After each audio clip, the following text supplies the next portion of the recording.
ভারত প্রথমে ব্যাটিং করে 210 রানের টার্গেট দিল এই নামিবিয়াকে।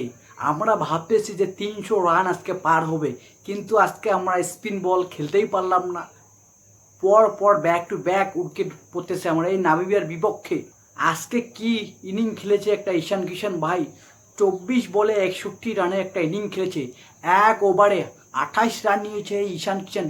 কি দুর্দান্ত ফর্মে আছে, কি ব্যাটিং করতেছে ভাই এই ঈশান কিষান। ছয়টা চার এবং 5টা 6 মেরেছে এই ঈশান কিষান। এবং হার্দিক পান্ডে 28 বলে 52 রান করেছে, 4টা 6 4টা 4 মেরেছে। কি বলবো, অসাধারণ ব্যাটিং করতেছে এই হার্দিক পান্ডে। কি ব্যাটিং করতেছে ভাই। আজকে আমাদের ক্যাপ্টেন কিন্তু ফেল হয়ে গেল, 12 বলে মাত্র 13 রান নিয়েছে এই আমাদের ক্যাপ্টেন সূর্যকুমার যাদব নামিবিয়ার বিপক্ষে। শুভেম ডুবে 16 বলে 23 রান করেছে, দুর্দান্ত ভালো রান। কারণ এই ম্যাচটা আমরা জিতে যাবো না, আমাদের ব্যাটিং এবং বোলিং দুর্দান্ত দুটোই ভালো আছে। এটা কিন্তু একবারে আমরা জিতে যাব নিশ্চিত। আমাদের কিন্তু বোলিং লাইন আপ কিন্তু খুব ভালো আছে, বরুণ চক্রবর্তী এবং জাসপ্রীত বুমরা খুব দুর্দান্ত ফর্মে আছে। এই ম্যাচটা কিন্তু আমরা জিতে যাব। নামিবিয়ার থেকে আমাদের বোলিং লাইন আপ খুব ভালো আছে, যথেষ্ট ভালো আছে।